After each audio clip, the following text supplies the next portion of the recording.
hadirin hadirat, muslimin muslimat, mukminin mukminat yang belum kawin dan belum sunat. Semua yang hadir ini insya Allah dimuliakan Allah Subhanahu wa taala.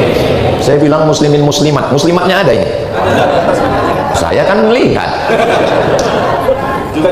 Ada juga di bawah. Masya Allah. Hai Besti.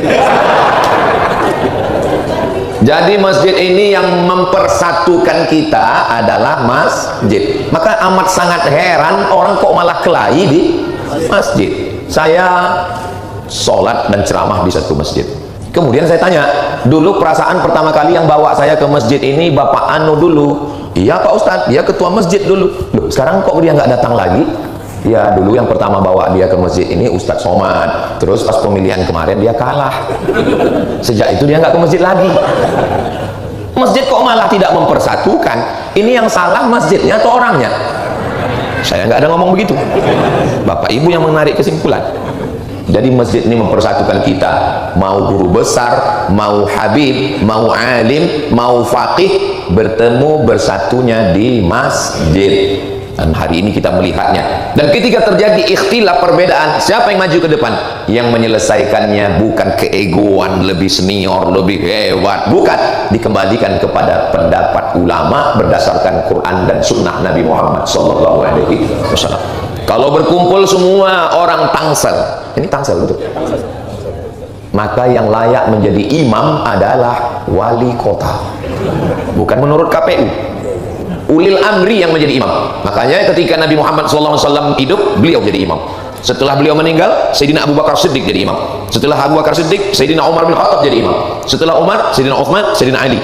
Karena pemimpin sholat sekaligus mimpin negara. Maka pilihlah pemimpin negara yang sodakoh. Iya, sholat. Yang sholat. Karena sholat yang agama. Maka ketika ulil amrinya sibuk nggak bisa, maka diangkatlah imam ratib. Imam ratib adalah imam tetap yang diangkat. Makanya kalau di Malaysia itu ada sajadah dua, satu di depan, satu di belakang. Saya tanya, kenapa sajadahnya dua? Yang di depan imam ratib, yang di belakang imam cadangan. Karena yang berada di belakang imam itu adalah orang yang kalau kira-kira imam di depan itu na'udzubillah sakit, meninggal, pingsan, yang belakang itu bisa langsung menggantikan ke depan. Begitu semestinya. Tapi di masjid-masjid kita kebanyakan di depan imam ratib, di belakang pejabat. Bayangkan kalau imamnya meninggal, dia manggil staf. Jadi ini mesti diajarkan ini. Untuk apa Ustadz jelaskan itu di sini? Toh yang pejabat Ustadz ngomong nggak datang. Memang mereka nggak datang, tapi kan video ini bisa mereka tonton di. Nah, maka imam ratib lah yang maju tadi menyelesaikan masalah. Memangnya pernah terjadi imam ratib nggak maju? Pernah. Ini terjadi di masjid yang dipimpin Ustadz Zul Ikrami, masjid waktu itu namanya Masjid Agung. Sekarang kan sudah berubah jadi Masjid Raya. Kalau provinsi sekarang Masjid Raya. Kalau kabupaten kota Masjid Agung. Kalau kecamatan Masjid Besar. Ketika itu berkumpul seluruh imam-imam internasional, seminar imam-imam internasional di Pekanbaru Riau. Karena terlalu banyak imam, akhirnya makmumnya bingung. Siapa yang maju ke depan? Akhirnya dipersilakanlah imam yang dari Palestina maju ke depan. Majulah imam dari Palestina ini. Allahu Akbar, sholat zuhur. Kebetulan jadwal saya kultum zuhur di situ. Maju imam dari Palestina, 2 rakaat dia salam. Sholat zuhur. Karena dia musafir, dia nggak ngasih tahu. Akhirnya jamaah di belakang ada yang ikut 2 rakaat, ada yang bingung kanan kiri. Kenapa? Ya gara-gara imam ratib nggak mau maju ke depan. Kenapa imam ratib nggak mau maju ke depan? Dia grogi. Soalnya ini sorbannya besar-besar. Ini perlunya imam ratib itu punya kepercayaan diri. Siapapun yang datang, kalau memang guru-guru kita itu mempersilakan, maju aja ke depan. Itu bukan berarti kamu kurang adab, kurang hebat, apalagi ulama-ulama Al-Azhar Mesir itu. Tapi begitu datang ke Masjidil Haram, yang maju ke depan adalah Syekh Abdul Rahman As-Sudais, Syekh Abdul Aziz Bandar Balilah. Kenapa? Imam ratib yang diangkat oleh ulil amri. Jadi yang mempersatukan kita ini kembali kepada Al-Quran, Sunnah Nabi, dan fatwa para ulama yang diambil dari Quran dan Sunnah menurut aturan yang sudah ditetapkan. Mudah-mudahan ini yang mempersatukan kita di masjid ini, insyaallah. Amin ya rabbal alamin. Kalau ada orang mengatakan masjid ini mempersatukan umat, ya, dalam Islam ada nggak masjid yang bawa-bawa suku? Ada. Kalau saya nanya nggak usah jawab, karena itu saya jawab sendiri nanti. Dalam Islam ada nggak masjid yang bawa suku? Ada. Contohnya Pak Ustadz, Surau Sydney di Sydney, Australia. Saya cuma mau ngasih tahu bahwa saya pernah ke Sydney. Di Sydney ada namanya Surau Sydney. Sebetulnya itu masjid, karena ada sholat Jumatnya. Tapi karena orang Minangkabau mau ngasih tahu, di kampung kami namanya surau. Surau, langgar, musola, itu masjid. Kalau di Jawa langgar, kalau di Minangkabau, Melayu, Sumatera itu surau. Kalau di Jawa langgar, itu makanya orang Jawa dilanggar nggak apa-apa. Itu Pak Ustadz katanya nggak ada masjid bawa nama suku, kok ada masjid Minangkabau? Di Pekanbaru Riau itu ada dekat terminal namanya Masjid Aceh. Boleh bawa nama suku, tapi di dalam sholatnya tetap menggunakan bahasa Arab. Jangan mentang-mentang masjid Betawi, Allah gede banget. Nggak ada. Bahwa itu masjid wakafnya orang anu, ya. Tapi masjid wa annal masajida lillah. Masjid adalah milik Allah. Waktu saya sholat di masjid besi, ada masjid yang besi, sebetulnya semennya ada juga. Cuman karena mayoritasnya besi disebut masjid besi. Di pusat perkantoran tempat Perdana Menteri Mahathir Muhammad Tun, yang umurnya sudah 100 tahun. Maka bapak-bapak jangan pernah merasa tua, karena masih ada yang 100. Saya waktu masuk ditunjukkan, Ustaz Somad, ini tempat beliau sholat. Masuk pintu sebelah kiri ada tempat dia sholat. Kenapa di sini? Saya bilang karena beliau selalu sibuk dengan urusan administrasi tanda tangan, maka beliau kalau dia lambat, dia tahu diri, dia sholat di situ dan pulang tanpa protokoler di masjid. Apa yang terjadi dengan masjid kita? Di sop depan semua ada, dari mulai lurah, RT, RW, pejabat yang di atas enggak ada. Ini hanya setingkat lurah aja. Artinya apa? Bahwa masjid milik Allah. Kalau kamu datang duluan, maka kamu berhak untuk dimanapun. Ini saya nggak bisa membedakan ini mana orang kaya, mana rakyat jelata, mana diplomat, mana penjual tomat. Semuanya sama di hadapan Allah Subhanahu wa ta'ala. La farqa bainal arabi wal ajam.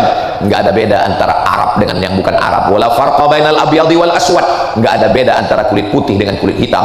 Kullukum min Adam. Semua kamu dari Adam. Wa Adam min turab. Dan Adam diciptakan dari tanah. Tadi saya disediakan tempat yang tinggi, kursi, supaya saya duduk di atas. Andai saya duduk di kursi tadi, saya paling tinggi, tapi ternyata ada yang lebih tinggi. Memang betul kata pepatah, di rumah Kapolda ada Kapolri. Ada yang senyumnya delay. Saudara yang dimuliakan Allah, kalau ada orang yang mengatakan perempuan itu direndahkan, dihinakan, diskriminasi dalam Islam, datanglah ke Masjid Agung Discovery Residence. Saya begitu mau menuju nama masjid, langsung melihat Mas Adrian. Di masjid ini perempuan dimuliakan, ibu-ibu dimuliakan. Kami Bu ya, melihat dari bawah ini ke atas seperti melihat akuarium raksasa. Masya Allah, luar biasa. Mereka bisa juga balas begitu. Kami juga sedang melihat ikan hiu di bawah. Ya, mereka kan lihat dari kaca juga. Masya Allah, ada anak-anak kita semua, Bapak Ibu yang dimuliakan Allah Subhanahu wa ta'ala. Akhirnya kita dipersatukan di sini. Masalah apapun sukunya, bangsanya, dari Sabang sampai Papua, ada yang kita bisa milih dan ada yang kita nggak bisa milih. Hidup ini ada yang bisa kita pilih. Subuh ini mau sholat di masjid atau sholat di rumah, itu bisa milih atau nggak bisa? Bisa. Saya bangun cepat, saya mau ke masjid, ya. Saya terlambat, saya di rumah, itu kita bisa milih. Tapi ada yang hidup ini kita nggak bisa milih. Menjadi orang Melayu datang dari Pulau Sumatera, itu bisa milih atau nggak? Nggak bisa, karena nggak ada malaikat bawa kertas multiple choice. Kau mau jadi orang apa? A Arab, B Batak, C Cina. Nggak ada. Makanya kita nggak boleh menghina orang karena sukunya. Karena suku bukan pilihan. Suku itu dipilihkan oleh Allah Subhanahu wa ta'ala. Tapi tentang masalah beribadah, bersikap, ini adalah pilihan. Sekarang banyak orang yang nggak pilihan pun dia bilang pilihan. Sengaja malam begadang nggak tidur. Akhirnya tidurnya jam 4. Kalau tidur jam 4 itu memang sengaja nggak mau sholat subuh. Udah tidur jam 4 otomatis bangunnya jam 8. Begitu ditanya, kenapa kamu nggak sholat subuh? Ini sudah ketetapan Allah.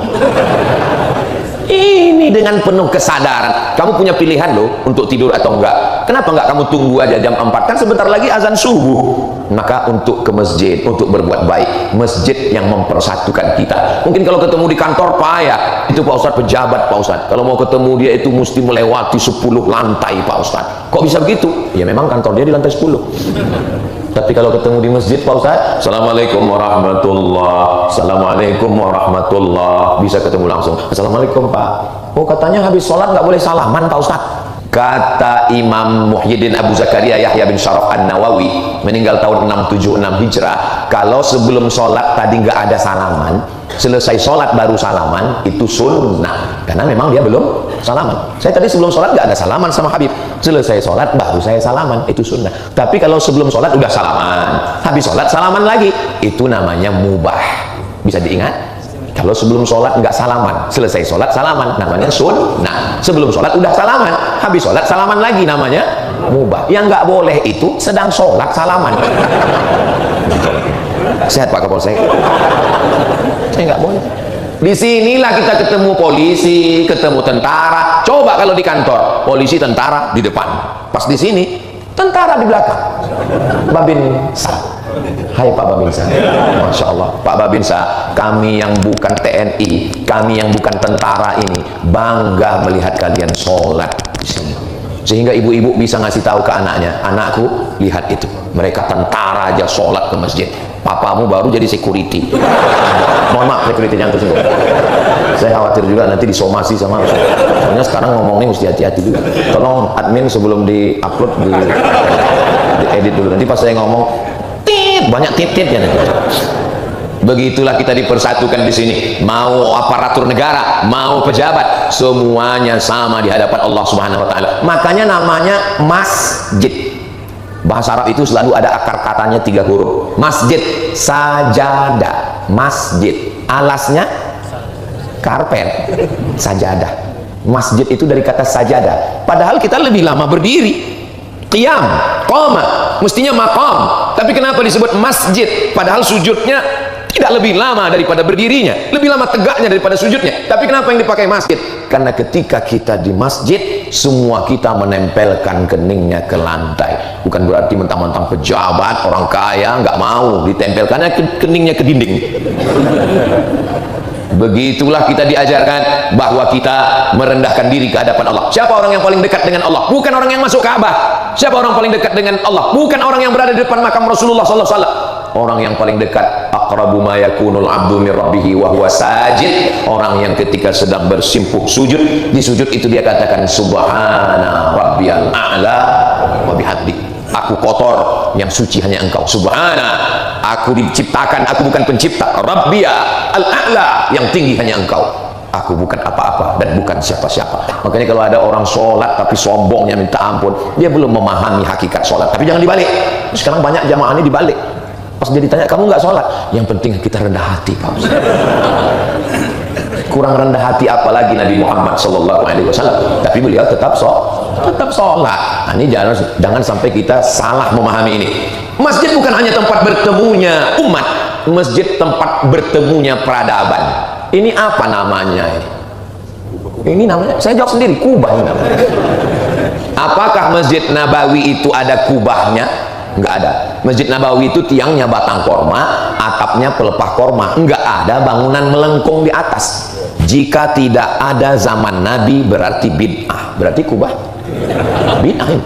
Enggak ada zaman Nabi. Dari mana datang arsitektur bangunan melengkung ini? Bangunan atap melengkung diciptakan oleh Kaisar Bizanti yang punya kerajaan namanya Bizantium. Mana contoh bangunan Bizantium yang masih ada tegak berdiri sekarang?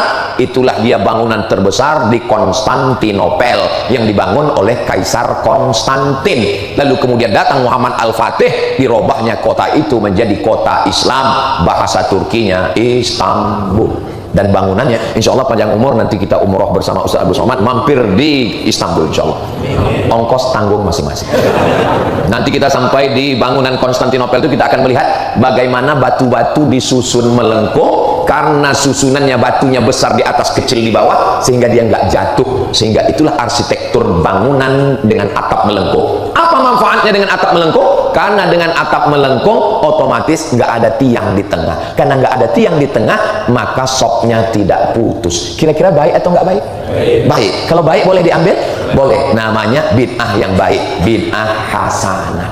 Ini Ustaz Somad ini buat-buat, bukan saya yang ngomong begitu.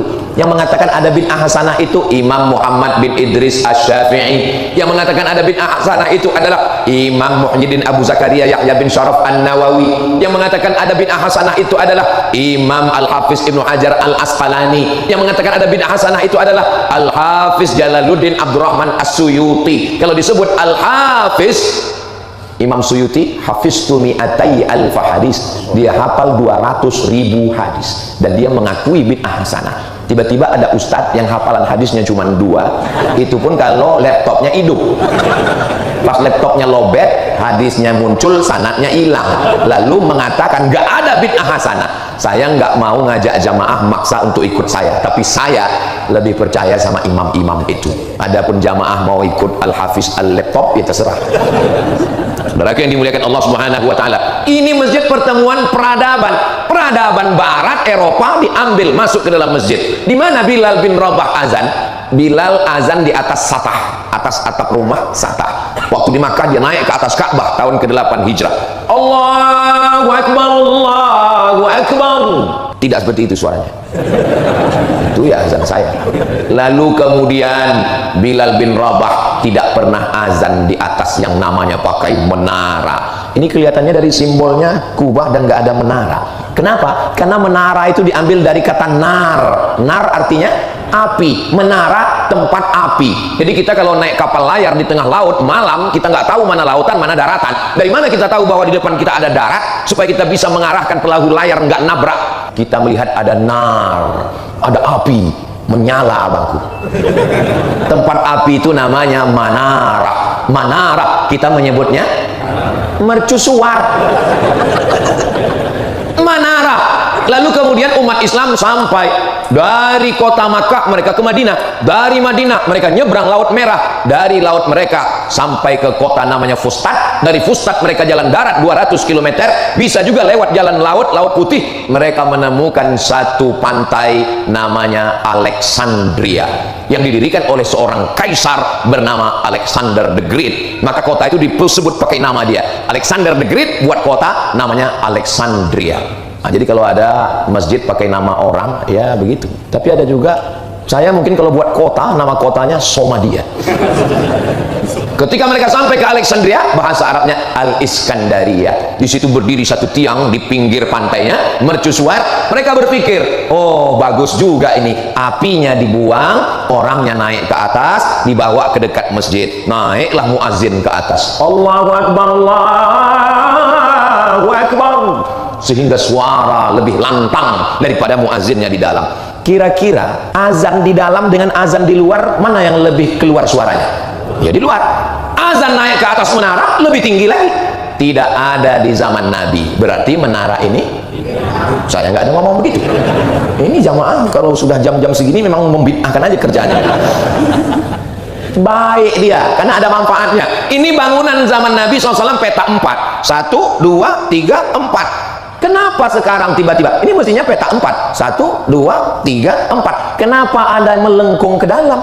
Ini bangunan melengkung ke dalam ini nggak ada sama Nabi. Ini namanya mihrab. Ini namanya mihrab. Kapan mihrab ini muncul? Mihrab ini muncul ketika renovasi perluasan Masjid Nabawi pada masa Raja Abdul Malik bin Marwan. Dia panggil arsitek dari Damaskus, Suriah. Arsitek ini melihat kalau dibuat di sini satu shop kosong kanan kiri, bagus dibuat melengkung, akhirnya imam maju ke depan. Dan saya memang kalau ke masjid saya cari yang ada bangunan melengkungnya dan ada pintu di samping supaya saya bisa habis ceramah langsung pulang. Karena kalau membelah jamaah ini seperti membelah Laut Merah. Contohnya waktu saya ceramah di Sabah, Sarawak, saya tanya gimana keadaan pintu belakang? Nggak ada pintunya Pak Ustadz. Jadi gimana? Kita dari depan. Waduh, saya pun membaca doa Nabi Musa, lalu masuk ke dalam. Itulah videonya yang peci saya ditarik, bisa dilihat di channel-channel YouTube. Saudara yang dimuliakan Allah Subhanahu wa taala, bertemunya peradaban menara dari Mesir, Bizantium, Kuba, Damaskus, bertemunya di dalam masjid. Dan nggak ada tuh orang Islam mengatakan ini dari kafir. Ini bukan orang Islam yang buat. Ini yang buat orang barat, ini orang barat. Dari mana Ustaz tahu yang buat orang barat? Coba lihat tulisannya. Ini on off. Ini menunjukkan bukan orang Islam. Kalau orang Islam yang buat pasti tulisannya al-hayah wal maut. Jadi kalau ada yang komen-komen, kan banyak tuh komen waktu saya lagi naik motor, Somad, itu buatan orang kafir, kenapa kau naiki? Dia mau ngejek saya. Kalau kafir, kafir aja, jangan bodoh. Dalam Islam nggak dilarang untuk menggunakan alat orang non-muslim kalau dia baik. Ini semua alat yang kita pakai ini bukan punya orang Islam. Alexander Graham Bell, penemu siapa? Ya penemu bel, namanya Graham Bell. Bel yang dipakai ingpong, lalu kemudian lampu listrik, dan Thomas Alva Edison, lalu kemudian kamera ini, Jepang, produk Jepang masuk, Korea masuk, Amerika masuk, Eropa masuk, selama dia tidak masuk dalam ibadah kita. Adapun hubungan sosial, wala ana abidum ma'abattum wala antum abiduna ma'abud lakum dinukum. Ustaz jangan sebut kata-kata kafir Pak Ustaz, itu pemecah belah kita. Bukankah dalam Al-Quran dikatakan wala ana abidum ma'abattum wala antum abiduna ma'abud lakum dinukum? Lakum dinukum waliyadin. Jangan pakai kata kafir Pak Ustaz. Oh gitu ya, iya. Lakum dinukum waliyadin. Kalau boleh nanya, lakum dinukum waliyadin itu dalam surat apa ya? Al-Kafirun Pak Ustaz.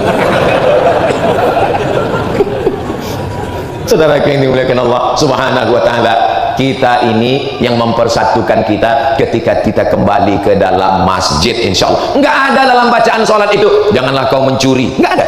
Janganlah kau berzina, enggak ada. Dalam ayat ada, tapi dalam bacaan standar enggak ada. Yang disuruh dalam bacaan itu apa?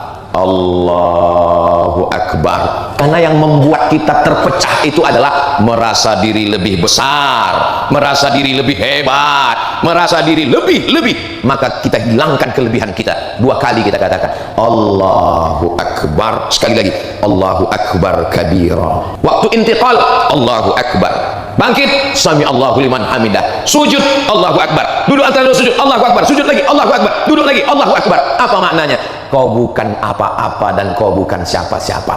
Jadi ibu-ibu, kakak-kakak yang selalu diejek orang, kau kok besar kali badan kau, kata dia.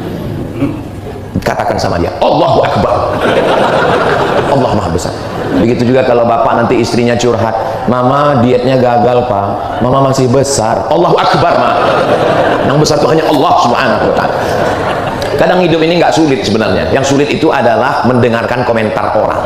Betul bu? Betul. Setelah kita hilangkan keegoan, kesombongan, kebesaran kita, walhamdulillahi katsira.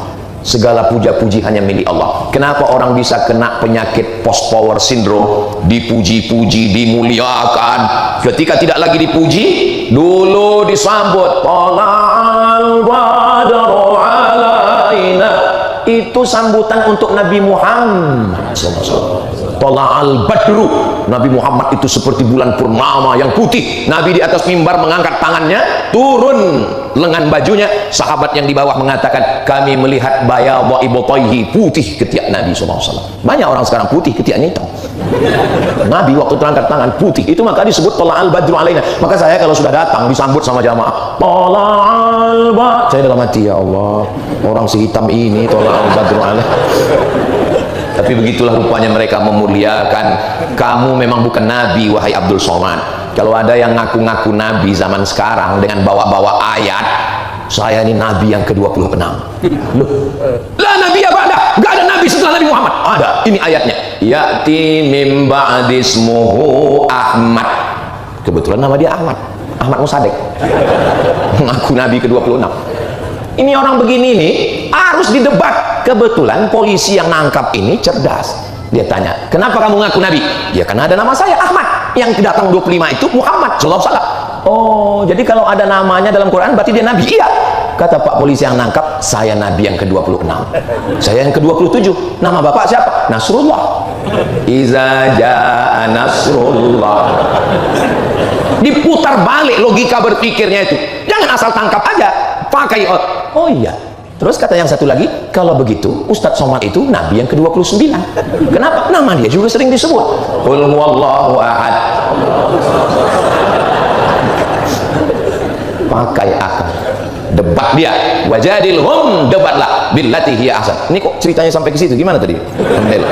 Jadi masjid ini yang mempersatukan kita. Setelah kita hilangkan, kita puja-puji, walhamdulillahi katsira. Engkau orangnya suci, engkau orangnya bersih. Aku banyak dosa, banyak silap, banyak salah. yang suci hanya Allah. Wa subhanallahi bukratan wa asila. Besok datang ke kantor ya, siap. Disuruh datang ke kantor jam 6, datangnya jam 5.50 sudah siap. Tapi kalau Allah yang manggil, ayyalas salam,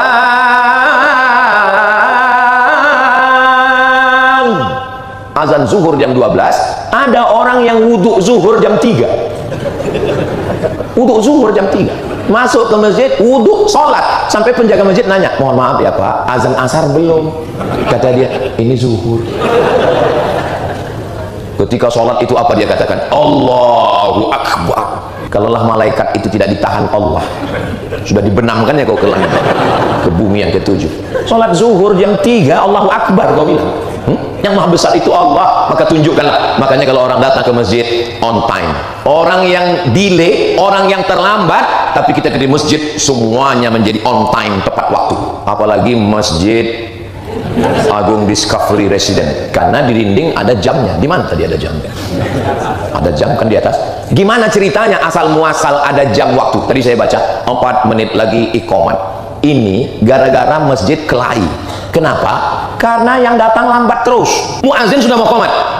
Jangan, yang lambat RT, RW, yang wakaf. Jadi yang mau iqamatnya jadi segan. Bahkan satu hari semua sudah datang, iqamat belum juga. Rupanya di masjid itu perintah iqamatnya datang dari yang dibalik tirai di belakang. Qomat, qomat. Ada yang lebih berkuasa di belakang. Maka win-win solution untuk supaya nggak berkonflik di masjid, kita nggak ikut manusia lagi, akhirnya kita ikut alat. Memang manusia ini kalau diatur manusia, tapi kalau diatur lampu mau. Contohnya mana? Traffic light, lampu merah. Nah, saya pun begitu juga. Saya mengatur diri saya sendiri. Kadang banyak orang kalau udah pegang mikrofon lupa berhenti. Saya jamaah sudah tahu semua bahwa saya tausiah itu 60 menit sesuai dengan botol air minum 600 ml. Kecuali di Masjid Agung Discovery Resident, botolnya disediakan 300 ml. Pak Ustadz mengada-ngada, saya nggak percaya Pak Ustadz. 300 ml. Saudaraku yang dimuliakan Allah Subhanahu wa ta'ala. Jadi kalau menurut kode etik ini, ceramah saya ini sudah melampau batas. Saudaraku yang dimuliakan Allah Subhanahu wa ta'ala, ketika di masjid kita semua menyerahkan kepada Allah. Inna salati wa nusuki wa mahyaya wa mamati lillahi rabbil alamin. Saya Pak Ustadz nggak percaya kalau Nabi itu bacanya bismillahnya jahar. Oh, nggak bisa begitu. Memangnya kamu hidup zaman Nabi? Ini ulama sudah berijtihad menurut pendapatnya masing-masing. Mazhab yang paling tua Abu Hanifah, Hanafi. Nomor 2 Malik bin Anas, Maliki. Nomor 3 Muhammad bin Idris, Imam Syafi'i. Nomor 4 Ahmad bin Hambal, Imam Hambali. Yang pertama Hanafi. Hanafi sama dengan Hambali. Hanafi, Hambali. Kok jadi metal? Yang paling tua dengan yang paling kecil, bismillahnya sir. Bismillahirrahmanirrahim. Alhamdulillahirabbil alamin. Arrahmanir rahim. Yang nomor 2 Maliki, enggak pakai bismillah sama sekali. Alhamdulillahirabbil alamin. Yang ketiga Syafi'i, jahar. Bismillahirrahmanirrahim. Alhamdulillahirabbil alamin. Masjid Agung Discovery Resident ikut mazhab mana? Cerdas. Imam kita tadi bismillahnya jahat. Bismillahirrahmanirrahim. Rakaat kedua, Sami'allahu liman hamidah. Itu pendek. Karena pernah juga saya lewat di masjid, saya dengar, saya lambat, saya dengar, saya musafir, saya dengar dari toa. Sami'allahu liman hamidah. Rupanya nama istrinya Hamidah. Dia mau suruh cepat siapkan makan. Nggak ada itu. Tanya sama Habib kalau nggak percaya sama saya. Sami'allahu liman hamidah. Imam angkat tangan. Allahumma hdina fiman hadait. Mazhab Hanafi dengan mazhab Hambali tidak ada kunut subuh. Mazhab Maliki kunutnya sebelum rukuk. Qul huwallahu ahadun illahus samad lam yalid wa lam yulad wa lam yakul lahu kufuwan ahad. Baca kunut. Kunutnya nggak bunyi. Kunut silent. Mazhab Syafi'i kunutnya setelah rukuk waktu i'tidal.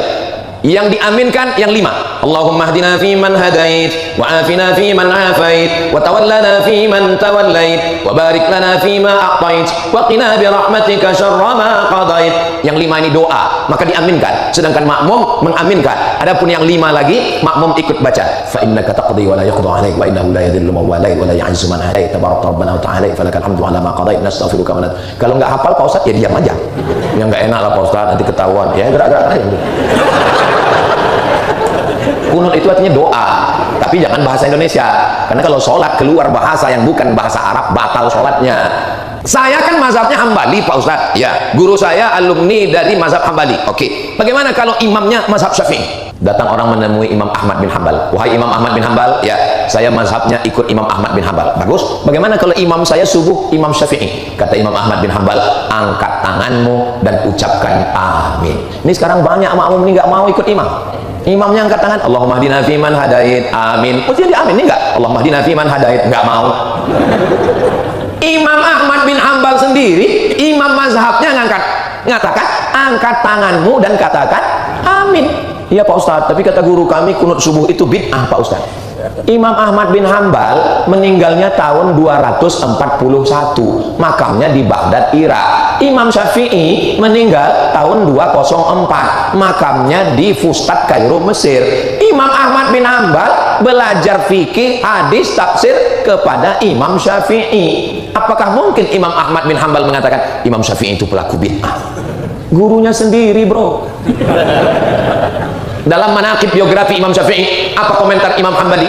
Da'autu lisyafi'i fi salati arba'ina sanah. Saya mendoakan guru saya Imam Syafi'i 40 tahun.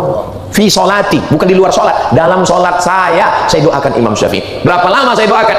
40 tahun. Apa bunyi doanya? Rabbil firli wali walidayya wali Muhammad bin Idris Asy-Syafi'i. Ya Allah, ampunkan saya, ampunkan ayah saya, ampunkan ibu saya, dan ampunkan guru saya Imam Syafi'i. Nggak mungkin Imam Hambali membid'ahkan Imam Syafi'i. Yang baru belajar mazhab Hambali cuman S1, itu pun 16 kali tatap muka, potong pertemuan pertama dan mid semester serta ujian akhir semester, itu pun cuman presentasi, berani membid'ahkan. Saya pokoknya nggak mau ikut kunut subuh. Kenapa? Kemarin waktu saya umroh, saya sholat di Masjid Nabawi 4 kali subuh, nggak ada kunutnya. Baru sholat 4 kali. Ulama-ulama kita yang dari Makkah itu 40 tahun berkunut subuh. Ustaz Somad ini kayaknya anti mazhab yang lain. Saya ngisi pengajian hadis di Masjid Muhammadiyah 4 tahun. Dari tahun 2009, 2010, 11, 12. Saya bukan anti masalah beda mazhab, saya cuma mau mengatakan kalau kita punya mazhab ikuti. Terus selama di Masjid Muhammadiyah itu Ustaz sholat subuhnya gimana? Ya saya makmum, paling enak tuh jadi makmum, tinggal ngikut aja. Terus masa Ustaz nggak mau jadi imam? Setiap kali disuruh jadi imam saya bilang saya batuk, karena saya nggak mau merusak persatuan yang ada di situ. Orang masjidnya punya Muhammadiyah, Muhammadiyah pakai majelis tarjih, mereka mentarjihkan pakai mazhab Hambali, ya ikut aja. Tapi masjid kita yang sudah diatur pengurusnya, kita tinggal ikut aja, paling enak jadi makmum. Makanya iya jadi makmum. Selesai sholat, assalamualaikum warahmatullah, assalamualaikum warahmatullah, astagfirullahaladzim, astagfirullahaladzim, langsung pulang. Ada orang sekarang model begitu, habis sholat langsung pulang. Pas ditanya kenapa kamu pulang? Karena saya nggak setuju dengan zikir kuat-kuat. Allah berfirman dalam Al-Quran, wadhkur rabbaka fi nafsika, sebutlah Tuhanmu dalam dirimu, nggak boleh kuat-kuat. Terus gimana? Ulama Saudi Arabia namanya Syekh Ibnu Utsaimin pernah ditanya, buka dalam kitab, lupa pula namanya, Syekh Ibnu Utsaimin, ya, zikir setelah sholat itu jahar atau sir? Al-jahru bidzikri ba'da inqidha'is shalah sunnah. Zikir jahar setelah sholat adalah sunnah. Mana dalilnya Syekh? Hadis dari Abdullah bin Abbas. Abdullah bin Abbas di luar masjid, dia mendengar suara al-jahru bidzikri, Nabi dan sahabat zikir dalam masjid yang suaranya terdengar sampai keluar masjid, padahal waktu itu belum ada mikrofon. Kira-kira sebesar apa suara Nabi dengan sahabat di masjid waktu itu? Oke, kita hilangkan dulu bid'ah ini. Allahu Akbar, Allahu Akbar, Allahu Akbar, Allahu Akbar. kedengaran yang di luar. Begitulah kuatnya zikir mereka waktu itu, sampai suara Nabi terdengar dari dalam Masjid Nabawi. Abdullah bin Abbas mendengarnya di luar. Al-jahru bidzikri. Tapi jangan gara-gara ini, kalau jaharnya jahar biasa aja, subhanallah, subhanallah, subhanallah. Jangan karena tahu beda mazhab, kebetulan kawan di sebelah nggak suka yang jahar, langsung diarahkan ke dia, subhanallah. Itu namanya cari kelahi namanya. Tapi ayatnya jelas. Saya nggak mau terima hadis, ayatnya jelas. Wazkur rabbaka fi nafsika. Sebutlah Tuhanmu dalam dirimu. Kan jelas di dalam, Pak Ustaz. Berarti suaranya nggak keluar. Makanya jangan baca Quran, baca terjemah, pahami sendiri, nyasarnya rame-rame. Itu ayat turunnya di Makkah. Di Makkah nggak boleh zikir kuat-kuat, takut ditangkap Abu Jahal dan Abu Lahab. Tapi di Masjid Agung Discovery Residen, apakah ada Abu Jahal di luar? Mana berani Abu Jahal kemari? Datanglah kemari biar ditendang sama Pak Babinsa. Saudaraku yang dimuliakan Allah. Jawaban yang kedua, zikir jahar itu baca ayat sebelumnya. Wa idza quri'al Qur'an. Kalau ada orang baca Quran, fastami'u lahu, dengar baik-baik. Wa ansitu, diam. La'allakum turhamun. Ada orang baca Quran. Berikut ini sebelum Ustaz Abdul Somad menyampaikan tausiah, marilah kita dengarkan pembacaan ayat suci Al-Quran yang akan disampaikan oleh santri dari pesantren Al-Quraniyah, pemenang musabaqah tilawatil Quran internasional. Dia pun ngaji. A'udzubillahi minasyaitonirrajim. Bismillahirrahmanirrahim. Tiba-tiba ada bapak-bapak satu di samping, la ilaha illallah. Enggak boleh, karena ada orang baca.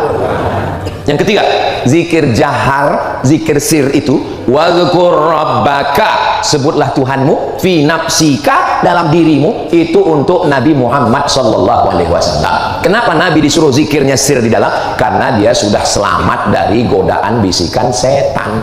Sedangkan kita masih kesetanan. Maka untuk mengusir setan, kata Syekh Abdul Wahab Asy-Sya'rani, mengusir setan itu zikirnya mesti jahar, bergetar dari ujung rambut sampai ke ujung kaki. Afdhalu dzikri fa'lam annahu la ilaha illallah. Begitu. Makanya ketika azan dikumandangkan, itu setan-setan lari. Wa 'alaiha duratun. Durat artinya kentut yang berbunyi. Kalau nggak bunyi, fusaun. Hebatnya bahasa Arab. Bunyi nggak bunyi aja ada beda. Tapi saya sudah cari-cari, nggak ada bahasa Arab membedakan kentut yang bau dengan nggak bau. Orang yang sedang azan, Allahu Akbar, Allahu Akbar, itu langsung setan lari. Kenapa? Karena suaranya bergetar. Maka sonhorek. Itu mestinya seluruh pengurus masjid bekerja sama dengan sonhorek. Dipakailah untuk azan itu. Ini sekarang banyak salah, pas untuk musik bergetar jantungnya, tapi pas untuk azan, Allahu Akbar, Allah, itu azan untuk bayi yang baru lahir. Kalau azan begitu dipakai di masjid, Allahu Akbar, Allahu Akbar, kata setan, ini serius apa enggak? Gua kalau lu serius, gua kabur nih. Tapi kalau cuman geladi, gua nongkrong doang nih. Alah, Ustaz Somad baru 2 hari di Jakarta, udah ngomong dulu gua. Saudara yang dimuliakan Allah Subhanahu wa taala. Lalu kemudian setelah selesai zikir tadi, imam kita berdoa. Ad-da'i wal mu'ammin fil ajri sawa, yang berdoa dan yang mengaminkan pahalanya sama. Apa makna hadis itu? Nabi mengatakan ad-da'i yang berdoa, wal mu'ammin dan yang mengaminkan pahalanya sama. Pertanyaannya, adakah doa bersama? Nggak usah dijawab, orang saya yang jawab. Nggak mungkin Nabi mengatakan yang berdoa dan yang mengaminkan pahalanya sama. Kalau orangnya nggak ada, berarti ada yang berdoa, ada yang mengaminkan. Yang kedua, ayat Al-Quran, qad ujibat da'watukuma, doa kamu berdua sudah dikabulkan. Padahal yang berdoa cuma Nabi Musa. Nabi Harun di situ nggak berdoa. Nabi Musa cuma mengatakan amin, amin. Jadi berdoa satu orang, mengaminkan yang lain, itu sudah ada di dalam Al-Quran pada Nabi Musa. Nabi naik ke atas mimbar. Mimbar Nabi itu 3 lantai, 1, 2, 3. Nabi naik ke atas, amin, Nabi naik, amin, Nabi naik lagi, amin. Inilah mimbar yang sunnah, yang ini bidah. 3 lantai, Nabi naik kan, amin, amin, amin. Sahabat nanya, kenapa engkau mengatakan amin 3 kali? Malaikat Jibril berdoa dan saya mengaminkan. Apa kata Jibril? Bu'dan liman adraka Ramadan falam yughfarlah. Celaka orang yang ketemu bulan Ramadan tapi dosanya tidak diampunkan. Amin. Bu'dan liman dzukirta walam yusalli alaika. Celaka orang yang namamu disebut tapi dia tidak bersolawat kepadamu. Shallu ala Nabi Muhammad. Shalli wa sallim wa barik alaih. Bu'dan liman adraka walidahul kibara ahaduhuma aw kilahuma falam yudkhilahul jannah. Celakalah orang yang ketemu dengan kedua orang tuanya, bapaknya, ibunya atau salah satunya, tidak menyebabkan dia masuk surga karena tidak berbakti kepada keduanya. Amin. Adakah doa bersama? Ada. Bahkan doa bersama itu diaminkan oleh para malaikat. Makanya yang gak hafal doa, malas berdoa, tinggal ngaminkan aja. Amin. Apa susahnya? Amin. Kamu kenapa tadi habis sholat langsung pulang? Soalnya doa saya sama doa imam lain, Pak Ustaz. Doa lain gimana? Imamnya minta hujan, terus saya jual es krim, Pak Ustaz. Yang dia minta hujan itu maksudnya turunkan rahmat. Itu maksudnya hujan, itu dia doa. Kamu kenapa nggak ikut doa sama imam? Doa yang lama aja belum makbul, Pak Ustaz. Emangnya kita tahu sholat kita tadi diterima Allah? Enggak. Lalu kenapa kita tetap sholat? Karena kita berhusnuzon kepada Allah. Mudah-mudahan Allah menerima semuanya, insya Allah. Doa. Dan yang baca doa pun ikut seperti doa imam kita. Ini kadang yang baca doa, saya kalau jadi imam baca doa itu cuma 10 aja. Allahumma inna nas'aluka salamatan fid din wa afiatan fil jasad wa ziyadatan fil ilmi wa barakatan fil rizqi wa taubatan qablal maut wa rahmatan indal maut wa maghfiratan ba'dal maut. Allahumma hawwin alaina fi sakaratil wan najata minan nar wal afwa indal hisab. Cukup. Tutup dengan doa untuk orang tua, Rabbi fil wali walidayya. Tutup doa untuk anak, Rabbi habli minas solihin. Tutup dunia akhirat, Rabbana atina fid dunya hasanah. Tutup untuk supaya terbuka baca Al-Fatihah. Selesai. Saya pernah acara diundang wali kota yang doa setengah jam. Pertama tangan jamaah ke atas semua, mulai 5 menit langsung turun ke bawah. Orang kalau berdoa tangannya di paha, itu artinya terserah Allah mau ngasih-ngasih.